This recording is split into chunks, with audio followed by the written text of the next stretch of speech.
Amihi zahirah wal batina qadiman wa haditan wa asyhadu an la ilaha illallah wahdahu la syarikalah wa asyhadu anna muhammadar rasulullah alladzi la nabiyya ba'da amma ba'd. Qala Allah ta'ala fil Qur'anil Karim a'udzu billahi minasy syaithanir rajim. Afa hasibal ladzina kafaru ayyattakhidhu ibadi min duni awliya al-ayah. Wa qala Rasulullah sallallahu alaihi wasallam man hafidha asyra ayatin min awali suratil kahfi musima minad dajjal. Hadirin ikhwati iman, bapak-bapak dan ibu-ibu serta para mujahid ilmu generasi baru, terkhusus para sesepuh dan pimpinan jamiyah, hingga dari level PD hingga PJ Persis dan otonom di kota Tasikmalaya. Tak lupa juga bagi pribumi tuan rumah Kang Haji Bangbang dan keluarga serta Silayung Group yang tetap punya semangat dalam merawat identitas dan kepribadian sesuai petunjuk syariat agar mendapat tempat terhormat di hadapan Zat penguasa rahmat melalui tekad dan ragam ikhtiar yang kuat, di antaranya melalui belajar ilmu-ilmu syariat. Tidak ada pujian yang paling pantas terucap dari lisan selain alhamdulillah, karena atas kudrah iroda serta inayah Allah subhanahu wa ta'ala kita dapat kembali bersua dalam kajian berkala keluarga besar Persis Kota Tasikmalaya bersama Majelis AHC, baik secara langsung Bapak Ibu yang dapat hadir di majelis ini maupun yang mengikuti kajian ini di tempat masing-masing melalui layanan live streaming di Facebook Ibnu Hajar Media. Materi kajian sebagaimana telah dipublikasikan merespon pertanyaan yang telah masuk ke panitia Majelis AHC berkenaan dengan telusur jejak Rasul di balik fadilah surat Al-Kahfi. Sebagaimana yang telah kita maklumi Bapak Ibu, bahwa surat Al-Kahfi memiliki sejumlah fadilah atau keutamaan bagi mereka yang membacanya, mentadaburi kandungannya, bahkan bagi kaum muslimin yang ditakdirkan hidup sezaman dengan Dajjal agar membacakan surat ini di hadapan Dajjal. Salah satu di antara hadis yang populer menunjukkan bahwa fadilah surat Al-Kahfi sebagai tameng, perisai dari fitnah Dajjal. Antara lain merujuk kepada hadis Abu Darda, riwayat Imam Muslim, Rasulullah bersabda, man hafidho asyra ayatin min awali suratil kahfi. Barang siapa menghafal, memelihara 10 ayat di awal surat Al-Kahfi, usima minad dajjal, niscaya yang bersangkutan terjaga dari fitnah Dajjal. Hadis 10 ayat awal surat Al-Kahfi selain dari Abu Darda juga diriwayatkan oleh An-Nawas bin Sam'an dan Abu Umamah. Sementara dalam riwayat lain Imam Muslim menyampaikan pula 10 ayat terakhir. Jadi informasinya kita dapatkan dua. Satu, 10 ayat pertama. Yang kedua, 10 ayat yang terakhir. Kemudian para ulama mencoba mengungkap rahasia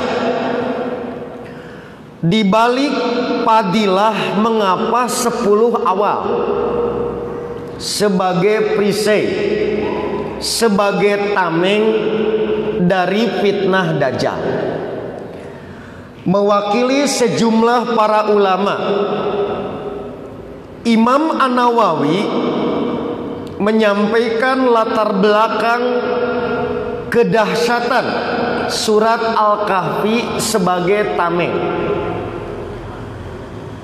Kata Imam An-Nawawi, ada sementara ulama yang berpendapat sababu dzalika ma fi awwaliha minal ajaib wal ayat. Mengapa 10 awal?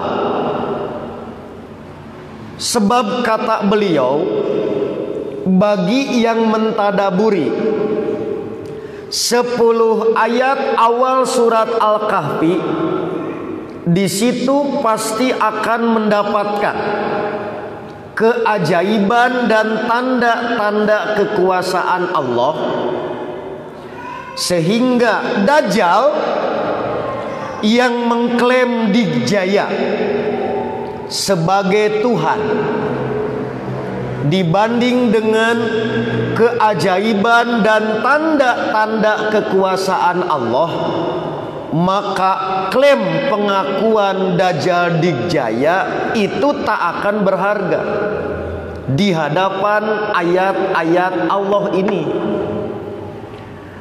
Nah, antara lain bagaimana hebatnya Ashabul Kahfi selama 350 tahun dapat diprotek dari kekejaman rezim,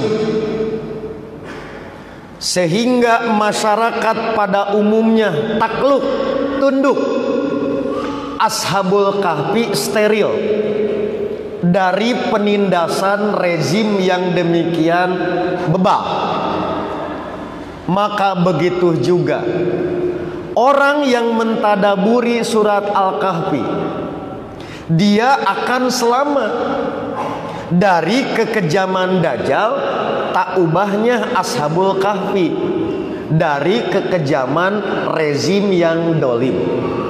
Itulah diantara hikmah dan kandungan 10 awal surat Al-Kahfi menjadi tameng bagi yang mentadaburinya. Dia pasti akan selamat. Begitu juga jika kita tadaburi 10 akhir, seperti yang diungkap dalam surat Al-Kahfi ayat 102. Kata Imam An-Nawawi di ayat 102, Allah berfirman, apa hasibal ladzina kafaru, maka apakah orang-orang kafir menyangka ayat takhidu ibadi min duni aulia, mereka menyangka bahwa mereka dapat mengambil hamba-hambaku menjadi penolong selain aku. Maka apa yang disangka dijaya oleh orang-orang kafir hakikatnya tak berdaya di hadapan Zat yang Maha Kuasa.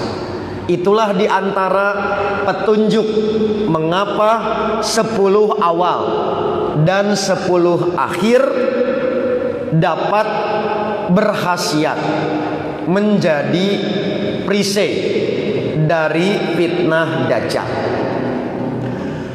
Kemudian ungkapan Imam At-Tibi atau At-Thayyibi menegaskan bagi kita kebermanfaatan surat Al-Kahfi bagi orang yang membaca dan mentadaburi. Beliau mengatakan di antara hikmahnya membanding dengan Ashabul Kahfi, maka begitu juga Allah akan melindungi orang yang membaca surat Al-Kahfi, mentadaburi dari kelaliman fitnah Dajjal. Terakhir Bapak Ibu, saran dari para ulama ketika kita menemukan dua riwayat, yang satu 10 awal, yang satu 10 akhir.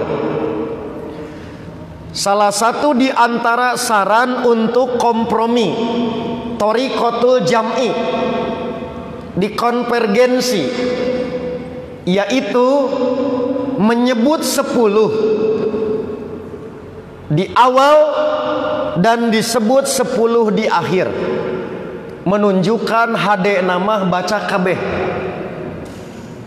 Saya ulangi Bapak Ibu, satu riwayat menyebut 10 awal, riwayat yang lain 10 akhir. Maka ini mengisyaratkan hade nama kabeh. Berarti 10 awal dan 10 akhir menunjukkan tadaruj, tahapan. Sok weh baca tadaburi 10. Dimulai dari 10 awal hingga puncaknya 10 akhir. Saya tidak percaya ke bapak, percaya ke ibu. Dan ibu mah kuat hafalan. Bu, halo ibu Araya, sudah hafal surat Al-Kahfi? Lewat ke orang Tasik mah surat Al-Kahfi mah ditambul nyebutnya. Percaya alhamdulillah ka bapak atau percaya? Ka ibu mah kuat hafalan. Apalan nage 34 juz orang Tasik mah. Bakatku hafid. Inilah Bapak Ibu catatan awal keutamaan surat Al-Kahfi berdasarkan hadis sahih. Dari sekian banyak hadis-hadis yang kita pelajari, khususnya hadis ini, tidak ada satupun pembatasan waktu. Kan gitu Bu? Hadis sahih menunjukkan tidak ada pembatasan waktu. Lalu kemudian kita dapatkan hadis yang menerangkan ada batasan waktu, yaitu khusus maca nateh. Kita temukan ada dua versi. Versi pertama malam Jumat, berarti malam. Kalau dibaca nak berang mal berhasil, dibaca nate kudu penting, yaitu malam Jumat. Riwayat lain menyebut siang, bukan malam, agar Al-Kahfi itu berhasil. Inilah yang ditanyakan kepada Dewan Hizbah melalui tim Majelis Ifta yang menangani rubrik istifta majalah Risalah. Apakah benar bahwa pembacaan surat Al-Kahfi dibatasi waktu khusus malam Jumat atau hari Jumat?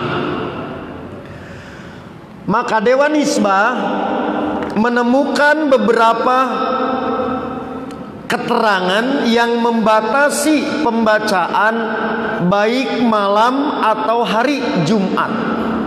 Ternyata hadisnya dhaif. Apa Bu? Dhaif. Satu, misalkan riwayat versi malam Jumat, antara lain diriwayatkan oleh Imam Ad-Darimi, man qara'a suratal kahfi lailatal jumu'at, barang siapa membaca surat Al-Kahfi pada malam Jumat, adha'a lahu minan nur fima bainahu wa bainal baitil atiq, niscaya surat Al-Kahfi akan menerangi yang bersangkutan dari cahaya dirinya sampai Ka'bah. Tapi menaros ka Bapak, Pak, ari jarak Tasik Mekah sakumaha? Halo, saya ulangi, jarak Tasik Mekah berapa jauh? Tenang Pak, tah maca surat Al-Kahfi manepi cahaya orang Tasik ke Ka'bah. Jadi Philip mah lewat, terang terus itu lewat. Nah, ke surat Al-Kahfi ada pancaran cahaya sejauh dirinya, dimanapun dia berada sampai Ka'bah. Begitu dahsyatnya. Jadi lamun aliran tenang maca surat Al-Kahfi, kurung terang benderang. Ini versi malam Jumat, riwayat Imam Ad-Darimi. Tetapi sayang seribu sayang, dalam penelitian tim Dewan Hisbah, hadis ini derajatnya dhaif karena salah seorang pewarta hadisnya yang menjadi sumber periwayatan bernama Abu Nu'man atau populer dengan sebutan Abu Nu'man Al-Basri, namanya Muhammad bin Fadl As-Sadusi. Imam Ibnu Abi Hatim, kemudian Al-Ijli dan Al-Hafidh Ibnu Hajar, walaupun semula yang bersangkutan itu sikoh, kredibel, tetapi di ujung hayat mengalami perubahan dobet kapasitas intelektual, hafalannya berubah. Orang Tasik nyebutna alpikunu. You know bu alpikunu? Pikun. Maka riwayat-riwayat yang ia sampaikan menjelang akhir hayat termasuk dalam kategori hadis-hadis yang diriwayatkan dalam keadaan mukhtalid, dalam keadaan pikun. Itu penjelasan dari Al-Hafidh Ibnu Hajar.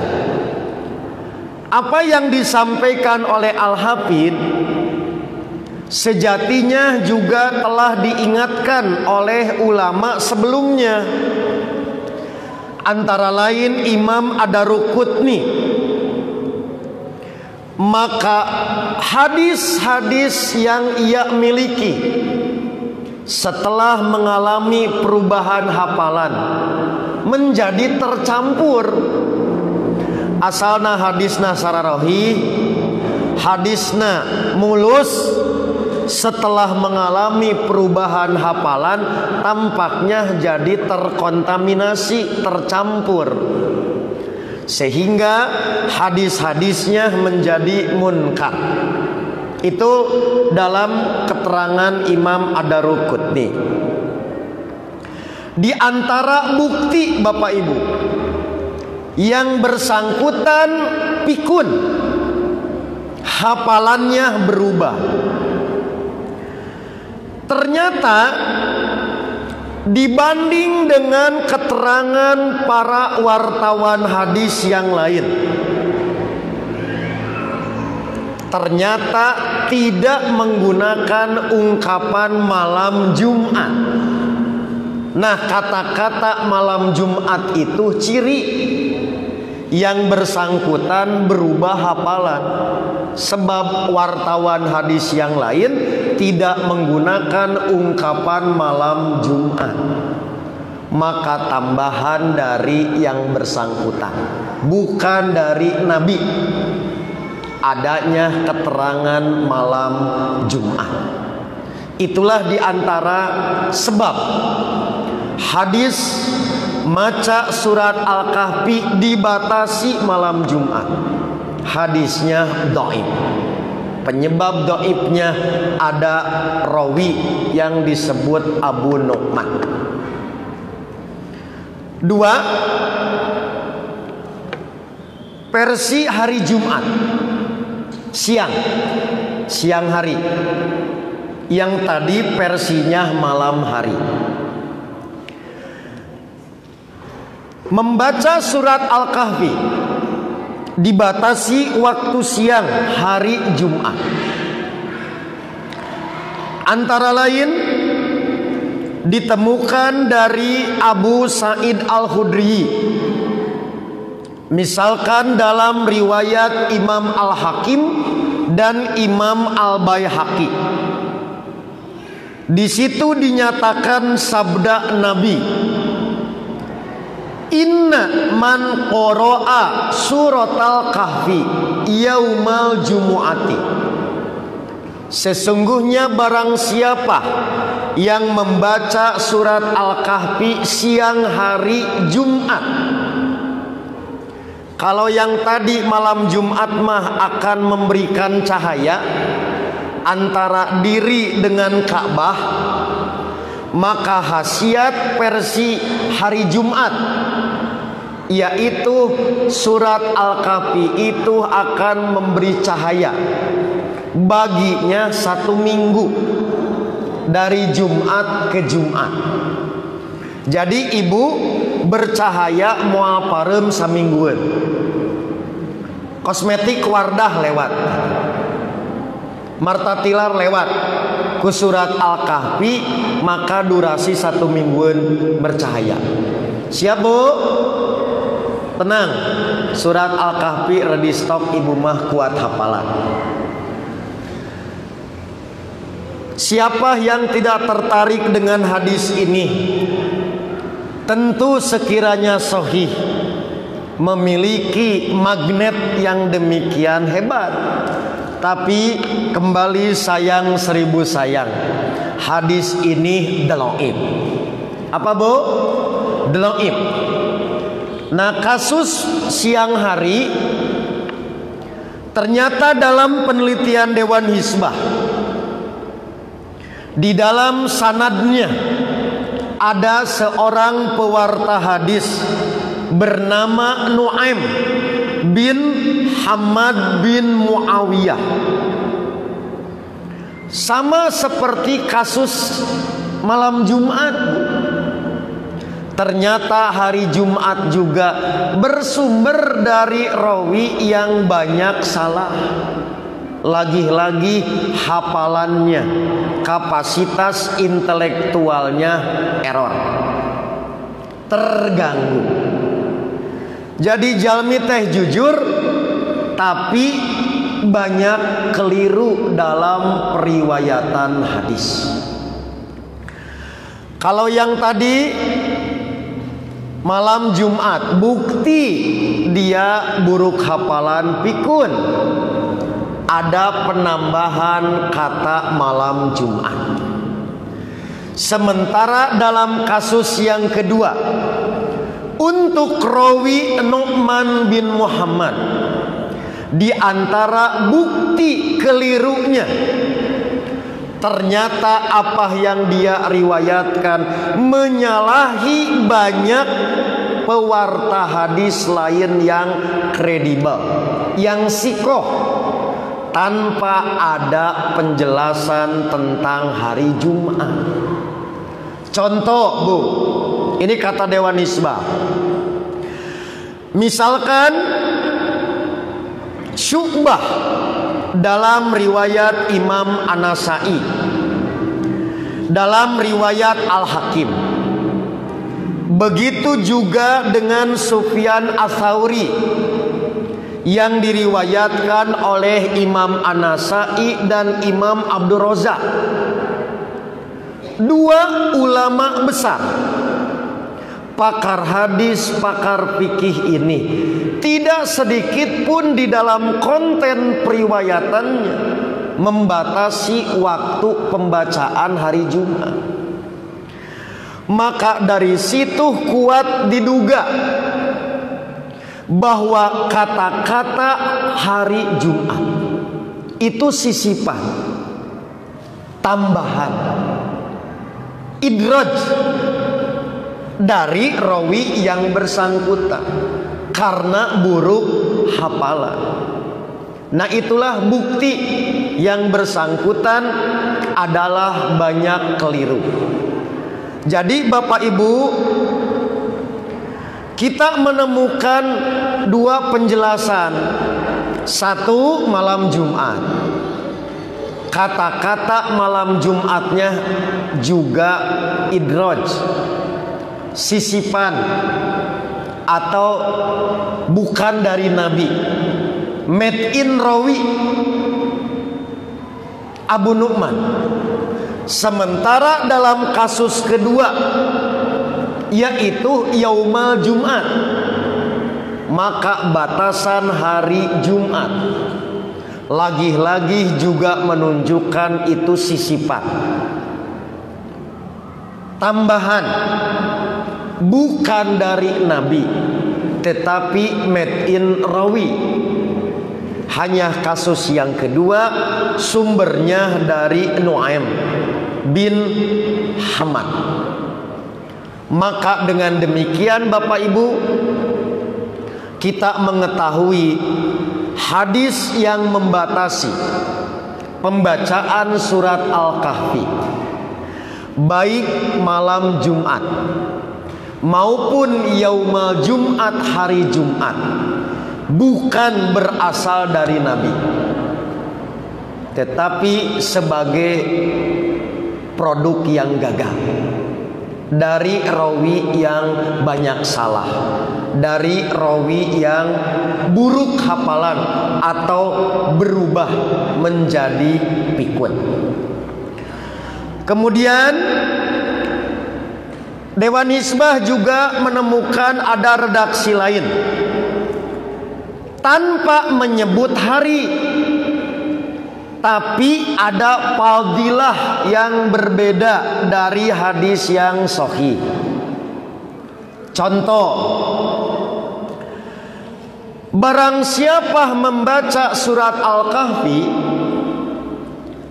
sebagaimana diturunkan, niscaya ia menjadi sinar untuknya dari tempat di mana ia membaca sampai Mekah, tanpa dibatasi 10. Baca semua. Kalau dibaca semua, maka cahaya akan bersinar dimanapun dia baca sampai ke Mekah. Tetapi jika bacanya 10 yang terakhir gitu, jadi 10 semua begitu khasiatnya. Nah, apalagi dibaca yang 10 terakhir, maka ketika nanti Dajjal keluar, lam yusallat alaih, Dajjal tak akan bisa menguasainya. Hadis ini juga tidak diterangkan atau menguatkan. Andai kata hadis itu sahih, membuktikan tidak ada pembatasan hari gitu Bu. Seperti yang disampaikan dalam riwayat Syu'bah dan Imam Sufyan Ats-Tsauri, tanpa kekhususan waktu malam Jumat atau hari Jumat. Kemudian dalam hadis Al-Baihaqi dengan ungkapan man qara'a suratal kahfi fi yaumil jumu'ah adha'a lahu minan nur ma bainahu wa bainal baitil atiq, barang siapa membaca surat Al-Kahfi pada hari Jumat, niscaya Al-Kahfi itu menerangi untuknya dari cahaya di antara dirinya dengan Ka'bah. Lagi-lagi Dewan Hizbah menemukan hadis ini juga dhaif. Kasus yang ketiga ini karena sebab rawi Yazid bin Makhlad Abu Khodas Al-Wasiti. Kata Imam Abu Zur'ah, orang tersebut hadisnya sangat lemah. Jadi demikianlah Bapak Ibu, catatan-catatan penting dari para guru dan orang tua kita di Jamiah, khususnya di Dewan Hizbah, menjawab harapan dan pertanyaan dari umat.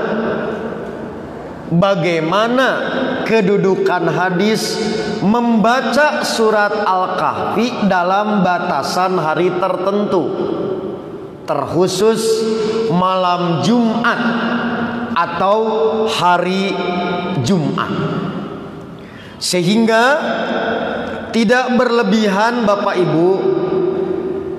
Sekiranya para ulama sebelum Persis berdiri sudah mengingatkan tentang tutorial, panduan membaca surat Al-Kahfi agar berkhasiat, seperti yang disampaikan oleh Ibnu Iraq. Slide 2 terakhir sebelum kesimpulan. Beliau mengingatkan kita sebagaimana tercantum dalam kitab Tanjihus Syariah yang kami kutip di jilid 1 halaman 302, bahwa kedudukan hadis baca surat Al-Kahfi dikhususkan malam Jumat dan hari Jumat, bukan hanya ulama Persis. Sejatinya sebelum sudah ada yang mengingatkan. Kurang lebih beliau mengatakan begini, waqad sahal haditsu fil ismah minad dajjal. Sungguh telah sahih hadis tentang perlindungan dari Dajjal bihifzi ba'di suratil Kahfi, dengan menghafal, memelihara, mentadaburi sebagian ayat dari surat Al-Kahfi, min ghairi taqyidin biyaumil jumu'ah, tanpa dibatasi dengan hari Jumat. Rawahu Muslimun min hadithi Abi Darda, yang diriwayatkan oleh Imam Muslim dari Abu Darda. Pal mustankar minal hadith ma siwa dzalika. Pokona mah orang Tasik lamun maca hadis, membaca surat Al-Kahfi ada batasan hari tertentu, mau Jumat, mau malam Jumat, atau hari apapun, kata beliau, pasti selain hadis yang sahih itu adalah munkar, dhaif, nyeleneh, menyimpang dari keterangan yang sahih yang tidak membatasi. Oleh karena itulah Bapak Ibu, kiranya cukup memadai. Kajian ini kita tutup dengan kesimpulan bahwa terdapat keutamaan membaca surat Al-Kahfi tanpa ditentukan waktu pembacaannya. Jadi bebas, Bu. Jangan mengistimewakan hari-hari tertentu. Jadi ku Nabi teu dibatasi, ibu membatasi poe Senin. Khusus we ibu mah macana teh yang Senin. Nabet Senin dianggap utama, engke Kemis protes. Cek Kemis teh ibu mah ari abi teh dibaca Kemis. Nah itu tidak boleh. Silahkan. Karena yang paling penting bukan membatasi hari, tapi baca dan tadaburi. Kalau ibu hafal tanpa tadabur, Dajjal nage apaleun. Karena Dajjal lebih dulu hafal surat Al-Kahfi. Begitu engke anak incu ibu panggih jeung Dajjal, dibacakeun ku si anak incu ibu teh ka Dajjal, cek Dajjal teh, sorry bro tangaruh. Da kuring ge apa cek Dajjal teh Al-Kahfi maka bukan sekedar dihafal, tapi tilawah wat tadabur, dibaca ditadaburi. Maka insya Allah kedahsyatan surat Al-Kahfi ini akan dihayati dan Dajjal tak akan dijaya di dalam menggoda manusia dengan berbagai bentuk fitnahnya. Yang kedua, keutamaan membaca surat Al-Kahfi pada waktu tertentu, baik malam Jumat maupun siang hari Jumat, tidak berdasarkan hadis sahih. Inilah Bapak Ibu catatan-catatan kecil yang perlu disampaikan. Nanti detailnya silahkan Bapak Ibu baca majalah Risalah. Tapi saya lupa lagi edisi berapa. Yang pasti ini masih di 2016, antara Februari atau November. Dan saya percaya majalah Risalah kanggo orang Tasikmah tos haratang, khususnya di rubrik Istifta Dewan Hizbah dengan tim majelis Ifta. Itulah di situ detailnya sudah demikian disebutkan secara terperinci. Akhirnya Bapak Ibu, karena waktu jua yang memisahkan kita, saya akhiri kajian ini.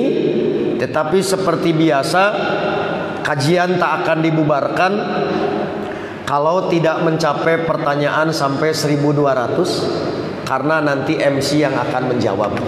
Demikian aqulu qouli hadza wa astaghfirullah li wa lakum. Saya kembalikan dulu ke MC.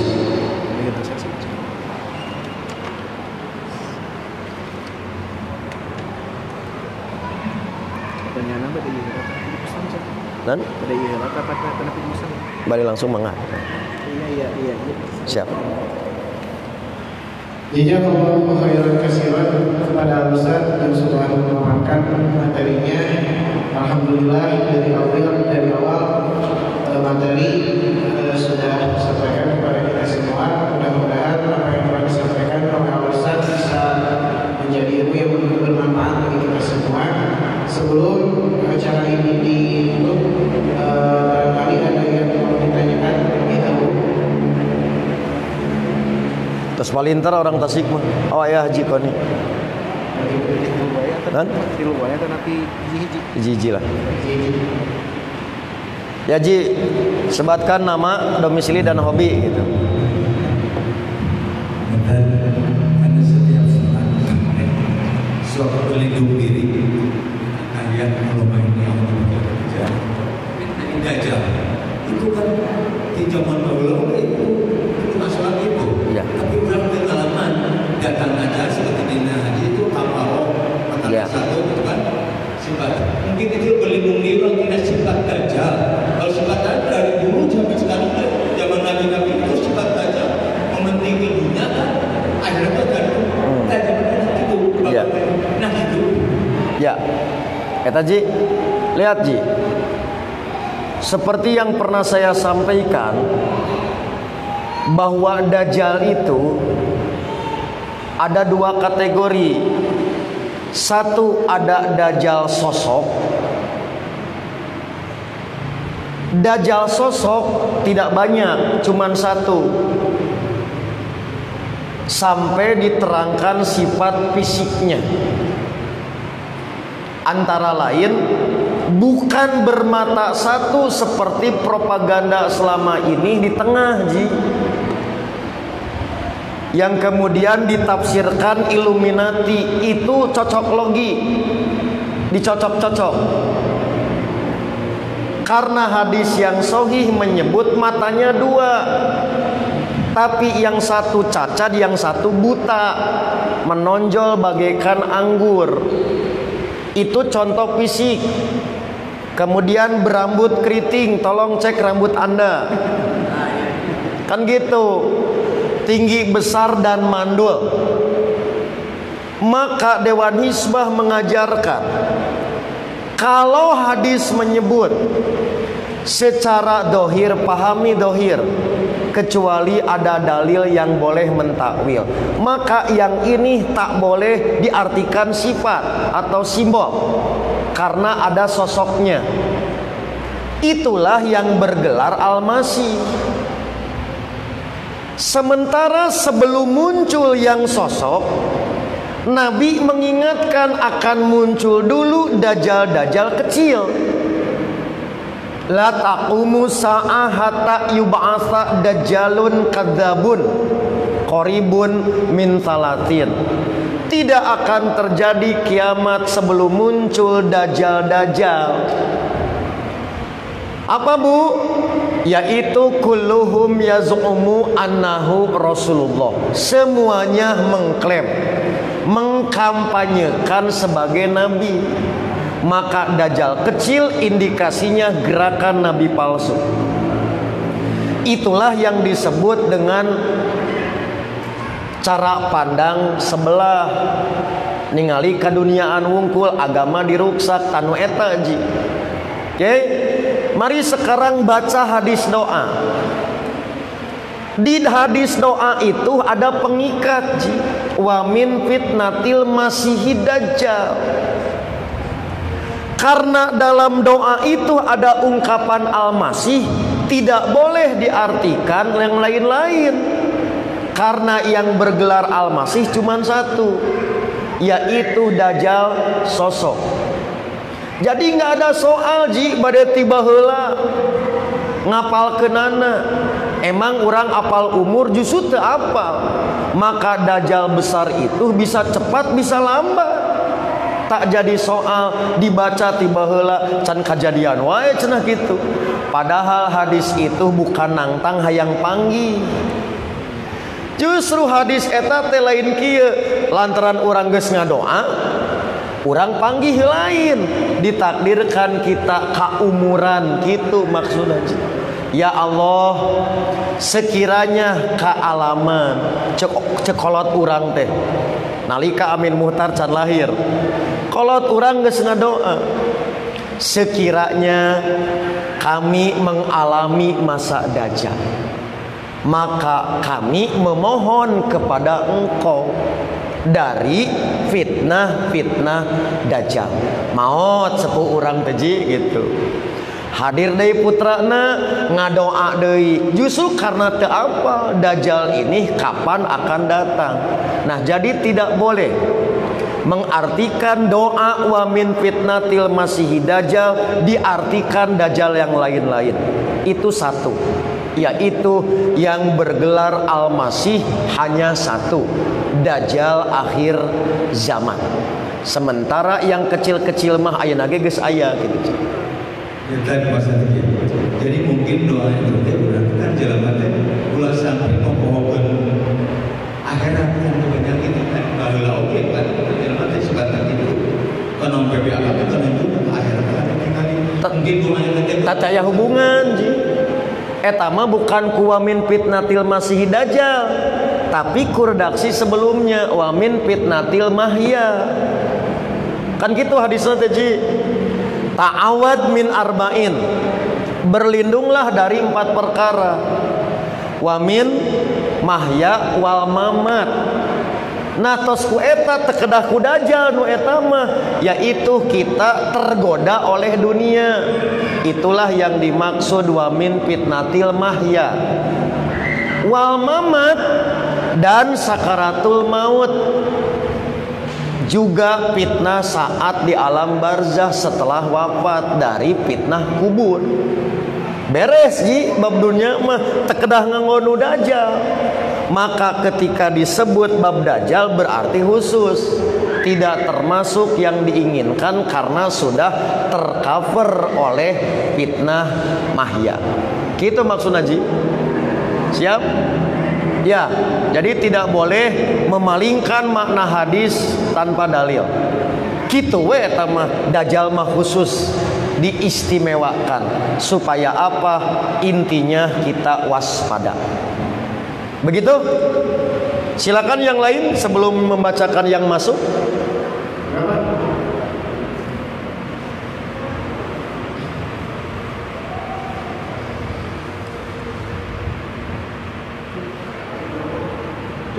Mana? Oh siap, sayap kanan dulu. Soal atau kadinya atau cakat pamang.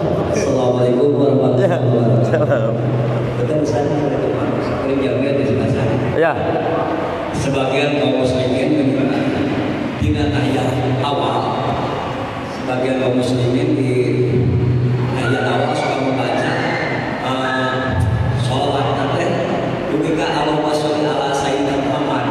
Jadi langsung bangkit gitu dari taman gitu. Apakah itu sempurna tidak? Sholawatnya itu banyak ada umum Islam itu.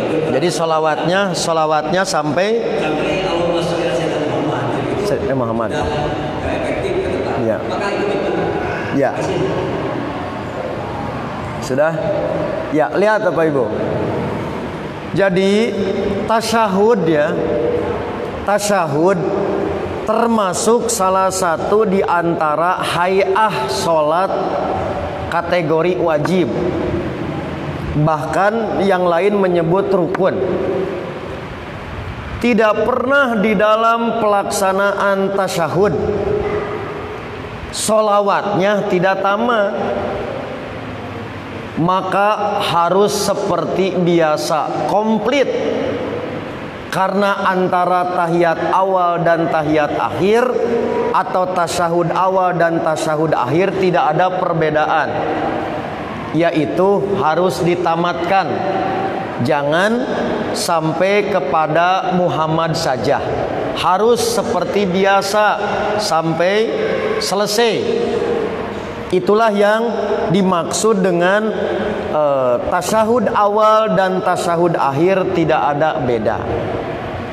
Saya khawatir, ini kekhawatiran, membedakan antara tasyahud awal dan tasyahud akhir dengan keyakinan tertentu, khawatir antara bid'ah jeung kedul gitu. Itu yang dimaksud dengan sholawat harus tamat seperti biasa sampai innaka hamidum majid. Begitu untuk bacaan tasyahud awal. Gitu Kang? Ya, cukup? Ya.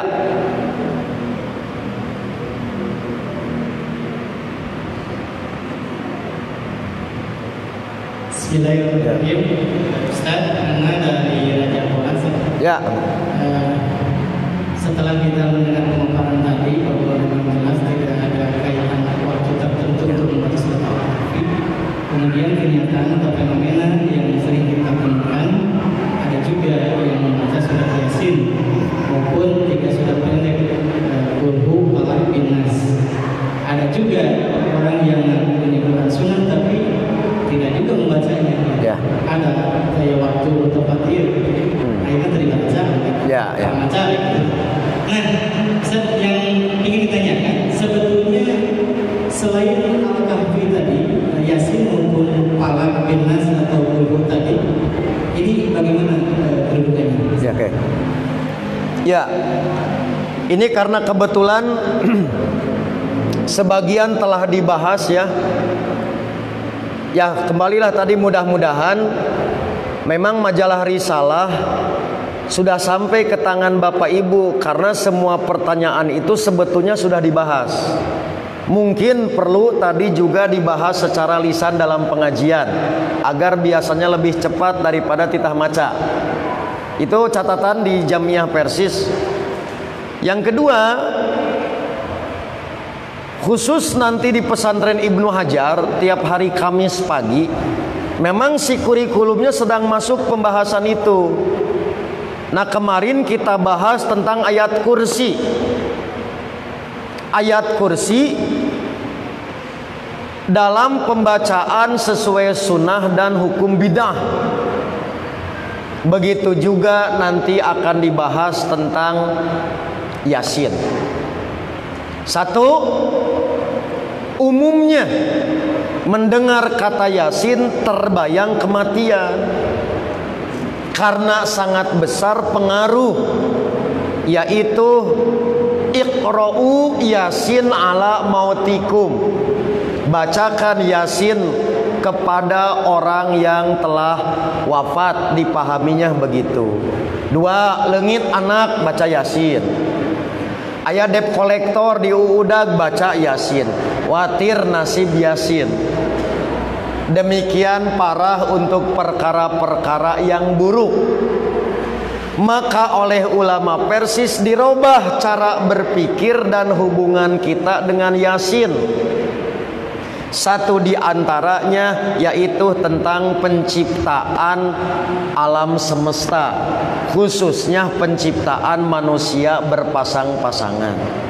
Jadi ganti Bu, surat undangan teh entong make arum wae. Dina surat undangan cantumkan surat Yasin. Insya Allah narima undangan titah maut ke sana. Nah itu Kang diantara. Jadi ini pengaruh hadis doib dan palsu itu kuat. Dan memang kontennya lebih menarik. Maka kata Imam Ibnu Mubarak, hadis sahih orisinil itu penyebarannya sejengkal. Tapi hadis palsu, produsen pertamanya Irak bisa 1 hasta. Kenapa? Karena banyak influencer dan buzzernya. Nu hadis sahih mah saeutik influencer jeung buzzerna. Itu contoh kasus bab Yasin. Bukan berarti di Persis jangan ragukan orang Persis. Orang Persis mah tara bebeja wungkul, padahal sudah haratam terhadap ayat-ayat Al-Quran, khususnya yang fenomenal. Dua, palak binas. Ini problem yang terbaru nanti Kamis dibahas. Jadi palak binas itu disyariatkan dibaca 3 kali. Ya, dalam nanti pembahasan bab zikir pagi dan petang. Salahnya ternyata ini dipakai setelah sholat, pakai dosis 3 kali juga. Nah sampai ada catatan dari para ulama, karena hadis 3 disangkanya berlaku dalam hal apapun, maka setelah sholat juga dibacanya 3 kali. Itu overdosis. Maka ada, tetapi harus taat dosis. Lamun cek syariat sekali, tidak boleh nambah. Lamun cek syariat misalkan 3 kali, berarti kita taat asas, jangan mengurangi. Nah sama seperti di waktu sujud. Sujud subhana rabbiyal azim, subhana rabbiyal a'la. Teu aya pembatasan maksimal mangga. Lalu kita membatasi 3 karena terpengaruh hadis dhaif. Maka tidak boleh membatasi sesuatu yang syariat tidak batasi. Itu untuk kasus kulhu. Hadisnya sahih, malpraktek. Prakteknya yang tidak tepat, yaitu buat dosis sendiri. Nanti insya Allah itu akan dibahas. Nah surat Al-Kahfi inilah yang fenomenal, yaitu hadis yang dhaif yang lebih dominan mempengaruhi sehingga mematok atau mematri penyikapan dalam waktu-waktu yang terbatas. Begitu insya Allah detailnya itu terus dihancal. Begitu. Terakhir, siap, sayap kanan lagi. Bismillahirrahmanirrahim. Saya mau menanyakan Nama, domisili dan hobi. perihal definisi Al-Masih Ad-Dajjal. Mau dijawab, nama can disebutkan. Nama saya Emin. Domisili Domisili di Rancabang. siap. Ya, yang saya tanyakan tadi mengenai definisi Al-Masih Ad-Dajjal. Ya. Nah, sementara di kaum Nasrani mereka juga sudah menunggu Al-Masih Ad-Dajjal ini. Ya. Apakah sosok yang ditunggu ini sama dengan umat kita di artinya sosoknya juga sama gitu? Ya, oke. Ya. Terima kasih. Ya. Ya, ini masukan pertama. Al-Masih digunakan untuk dua sosok. Ada Al-Masih Dajjal, ada Al-Masih Isa bin Maryam. Bedanya, kalau Al-Masih Dajjal itu Arabi, murni bahasa Arab. Artinya Al-Kadzab, pendusta. Tapi kalau Al-Masih untuk Isa itu mu'arab, yaitu diarabkan dari bahasa Ibrani Mesiah. Jadi Mesiah diarabkan jadi Al-Masih, artinya Al-Mubarak, yang diberkahi. Jadi antara Al-Masih untuk Dajjal artinya kadzab, dengan Al-Masih untuk Isa beda maknanya. Untuk Isa yaitu Al-Mubarak, yang diberkahi. Bukan Arab asli, tapi serapan dari Ibrani Mesiah, jadi Al-Masih dalam pelafalan Arab. Itu catatan yang pertama untuk dipahami. Beda Al-Masih Dajjal dan Al-Masih Isa bin Maryam. Dua, kita bersikap kepada Nabi Isa karena kita meyakini Nabi Isa belum wafat. Maka bagi umat Islam tidak ada hari kebangkitan. Sementara dalam agama Nasrani karena meyakini sudah wafat, berarti kedatangannya ditunggu. Itulah yang disebut hari kebangkitan. Jadi sama-sama menunggu sosok, tapi keyakinannya berbeda. Tiga, dalam keyakinan umat Islam, kehadiran Nabi Isa tidak membawa syariat baru. Bukan sebagai nabi, tetapi sebagai bagian dari umat Muhammad. Maka mereka meyakini sebagai Tuhan, atau minimal anak Tuhan. Kita sebaliknya, justru di antara tugas Nabi Isa itu, selain memerangi Masih Dajjal, juga akan berdakwah kepada umat Nasrani yang salah di dalam menyimpangkan ajaran asli. Satu, akan membunuh babi. Babi yang diharamkan oleh Taurat dan Injil, kemudian dihalalkan oleh pastor. Kemudian salib yang telah disucikan akan dihancurkan. Pajak, bukan ajaran Tuhan, akan dihapuskan. Selama 40 tahun kedamaian dan kesejahteraan akan tercipta, sehingga orang mau sodakoh bingung, teu aya mustahikna, PZU libur. Maka setelah itu Nabi Isa melaksanakan ibadah haji sebagai kloter terakhir sepanjang hayat adanya ibadah haji. Setelah itu wafat, maka keadaan dunia lebih kacau di masa itu setelah kacau oleh Dajjal dan Ya'juj Ma'juj. Maka muncullah 4 tanda. 1. Bumi bagian timur amblas. 2. Bumi bagian barat amblas. 3. Bumi Jaziratul Arab amblas. Maka manusia yang tersisa menuju titik evakuasi yang sama, yaitu di Yaman. Setelah itu muncullah api dari Eden Yaman yang menandai kehancuran alam semesta. Ditiupkanlah sangkakala. Mati semua kecuali peniup sangkakalanya belum. Ditiup lagi yang kedua, selesai, tasik, tidak ada. Lah ditiupkan lagi, nafkhatul ba'ats, sudah ganti alam akhirah, the end. Maka itulah Nabi bersabda, la taqumu sa'ah hatta yabqa syirarun nas. Tidak akan terjadi kiamat kecuali yang mengalaminya adalah manusia-manusia terburuk. Maka Dajjal, Nabi Isa sudah wafat sebelum kejadian-kejadian yang demikian.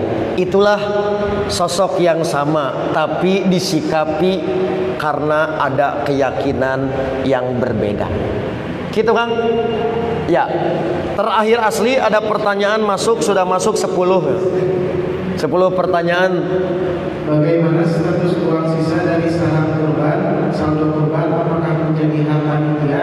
Contoh harga saham 3,5 juta, dia lihat ada saldo 5 juta. Saldo ini sudah dipotong biaya operasional yang memberi perangkat. Ya. Hebat panitiana, aya saldo batur mah tekor gitu. Kudu malik mayar. Lihat Bapak Ibu. 1, saya ingatkan kembali bahwa yang disebut dengan ibadah kurban bagaimana memenuhi syarat, yaitu binatangna sapi ku 7 jalmi memenuhi cukup umur. Itu murni ibadah kurban. Adapun urusan harga bade 3 juta, bade 3,5 juta itu urusan muamalahnya. Berarti dalam urusan muamalah kantun timbang terima akan di awal atanapi transparansi di akhir. Maka dugikeun ka kurbani. Ibu, kemarin kami mengumumkan saham itu 3 juta misalkan. Ternyata qadarullah, Allah memudahkan kita sampai dapat sapi nu hade, nu kaluaran dagingna gede di bawah harga, aya langkung. Saur kurbani mangga bade dikumahakeun. Kami panitia punya niat mau dikamasjidkeun, dikakas jamiahkeun atanapi dikaguru madrasahkeun. Jadi kantun didugikeun. Rencana panitia mau apa? Itu sekali lagi sudah bukan kurban. Kurban tos beres. Tapi urusan muamalah bisina naon aya fitnah kantun didugikeun wungkul. Jadi saya kembalikan kepada panitia kantun didugikeun ka kurbani. Entong di medsos. Da teu kabeh kurbani medsos mah engke nu ramena nu teu kurban.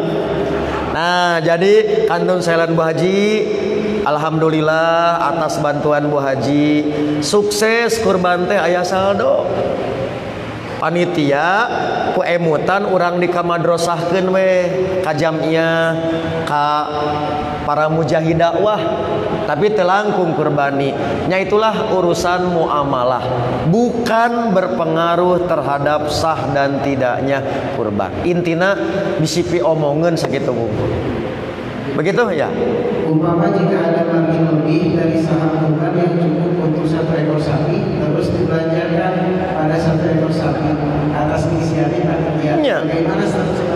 Lihat Bapak Ibu, kapan tidak ada dalilna 3 juta kudu keur hiji sapi? Kapan boleh satu orang 2 sapi? Jadi inisiatif panitia berarti punya 2 saham per orang boleh. 3 juta kerhijieun. PT panitia ternyata dimudahkan Allah bisa 2 sapi tina 3 juta kali 7 misalkan. Berarti kan hebat. Maka ibu hakikatna tina 3 juta jadi 2 sahaman boleh. Da malaikat mah teu berkeperluan. Saya eta sahamna sabaraha hiji moal. Maka nu asalna sapina hiji ternyata jadi 2 sapi, tapi saham teu menta tambahan. Ya.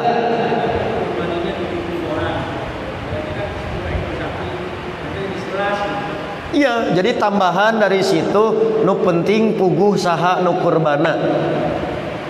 Saya ulangi, nu penting puguh nu kurbana yen eta teh tujuheun. Lain keur 70 orangeun kitu ji. Nah lamun keur 70 orang tidak boleh. Maka untuk memenuhi 7 itu boleh. Jadi ulah 70 akumulasinya hiji sapi. Tapi untuk 7 orang 7 sahamah sah. Nah maka kelebihan siga tadi ngesuai cenah kerja jabur lain kurban eta mah kantun dilaporkeun panitia hoyong dahar nungguan di pencit hese lila gawe kudu aya tanaga sesa nu eta dipeserkeun bade pembubaran panitia kurbani diajakan panitia guling hayu mangga kantun dilaporkeun. Nah intinya transparansi dan komunikasi itulah prinsip muamalah sesuai syariah. Begitu? Siap wilujeng kanggo pembubaran panitia, mudah-mudahan kambing guling ajakan kurbanina, mudah-mudahan dapat ganting kedua. Akhirnya Bapak Ibu, karena waktu jua yang memisahkan kita dan saya juga masih punya tugas satu lagi. Nanti bagi Bapak Ibu yang berkenan hadir atau mengikuti kajian live streaming di lebih dahulu, itu khusus pembahasan fikih jenazah yang sudah masuk minta dibahas. Apakah membuka tali itu syariat? Nanti ke debat cek hiji buka cek hiji ulah, debat di kuburan mayit nu bingung. Yang kedua, apakah wajah harus nempel ke tanah? Nah insya Allah itu yang akan kita bahas di sesi ketiga kajian Persis Tasikmalaya di Masjid Al-Amanah. Akhirnya saya mohon pamit. Mudah-mudahan apa yang disampaikan menjadi tambahan ilmu yang bermanfaat. Dan mohon maaf atas segala kekurangan. Insya Allah kita bertemu kembali di bulan depan dalam keadaan sehat walafiat. Aqulu qouli hadza wa astaghfirullah li wa lakum. Wassalamualaikum warahmatullahi wabarakatuh. Waalaikumsalam.